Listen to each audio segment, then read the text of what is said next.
क्या आपको लगता है कि जीवन में कोई व्यक्ति परफेक्ट है? परफेक्ट इस संसार में कुछ नहीं होता। ना आप परफेक्ट है, ना मैं परफेक्ट हूँ, ना हमारे चारों तरफ कोई भी चीज़ परफेक्ट है। कमियाँ सब में होती है, किसी न किसी रूप में। लेकिन कमियों के साथ साथ आपको ये भी ध्यान रखना है कि हम सब में कुछ न कुछ अच्छाई होती है।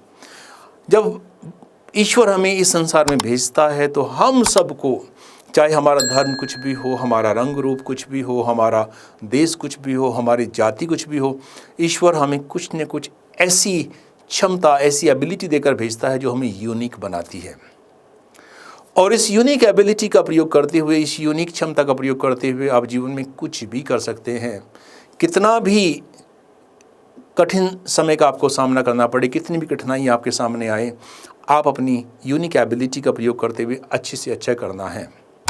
आज मैं आपके सामने एक ऐसी कहानी शेयर करने जा रहा हूँ जिसमें एक टूटे हुए घड़े ने भी चाहे अनचाहे चमत्कार करके दिखाया। राजस्थान के गांव में एक कुम्हार रहता था। उसने बर्तनों का निर्माण किया। कुम्हार ने अपनी एबिलिटी से जो भी बेस्ट हो पाया बर्तन का निर्माण किया, लेकिन फिर भी कुछ बर्तनों में कुछ न कुछ कमी रह जाती थी। अब कुम्हार से एक गरीब किसान आता है, वो 2 घड़े उसे खरीदता है और घड़े लेकर अपने घर चला जाता है। इस किसान को हर रोज़ दूर से पानी भर के लेके आना पड़ता था। वो नदी के पास जाता और दोनों घड़ों में पानी भरता। एक घड़े में थोड़ा सा क्रैक था और छेद था, तो उसका पानी रास्ते में टपकता हुआ आता। तो किसान ने अपने दोनों घड़े भरता, हमेशा दोनों घड़े लेकर नदी के पास जाता, भर के अपने घर वापस आता और एक तरफ से एक घड़े से पानी टपकता था, जिसमें क्रैक था उससे पानी टपकता हुआ आ जाता। अब किसान एक अच्छा व्यक्ति था, एक सकारात्मक सोच वाला व्यक्ति था।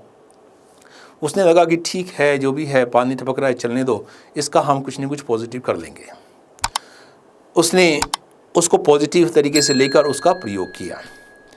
ऐसे ही जब महीनों हफ्तों बीत गए तो वो घड़ा बेचारा जो जिसमें क्रैक था वो बड़ा दुखी रहता था कि यार मुझ में तो कमी है, मुझ में तो क्रैक है।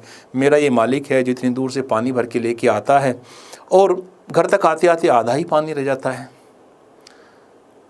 मालिक मेरा इतना अच्छा है कि ये मुझे फेंक भी नहीं रहा है, मुझसे इतना प्यार भी करता है। अगर हमारे चारों तरफ कोई, या हमारे परिवार में, हमारे फ्रेंड सर्कल में, या हमारे गांव समाज में कोई कमी वाला व्यक्ति है, हमें उसका तिरस्कार नहीं करना चाहिए और तिरस्कार करने की बजाय हमें उसकी पॉजिटिव क्वालिटीज़ को ध्यान में रखते हुए उसको सही स्थान देना चाहिए।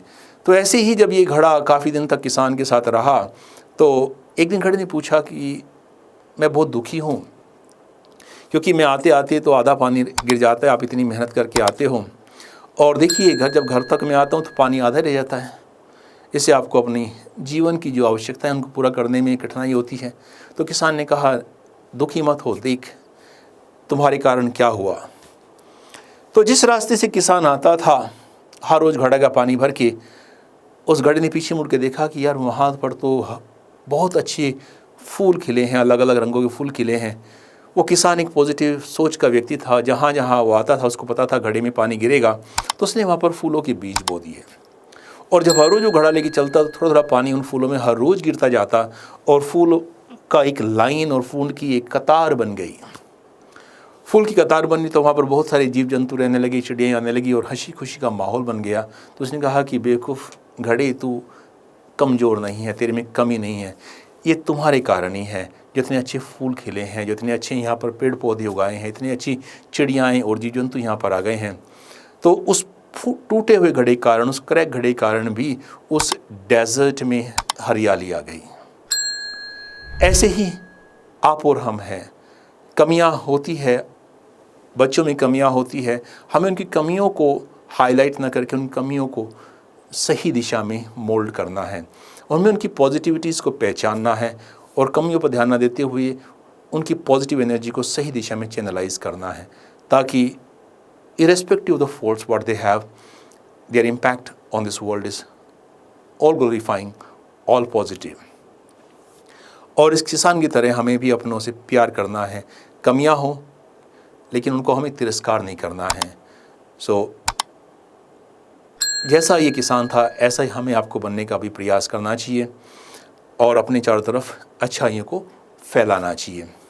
आपको ये कहानी कैसी लगी कमेंट सेक्शन में लिख के मुझे ज़रूर बताइएगा और नेक्स्ट टाइम मैं इसी तरह की एक और इंटरेस्टिंग स्टोरी आपके सामने लेके आऊँगा। God bless you, take care yourself.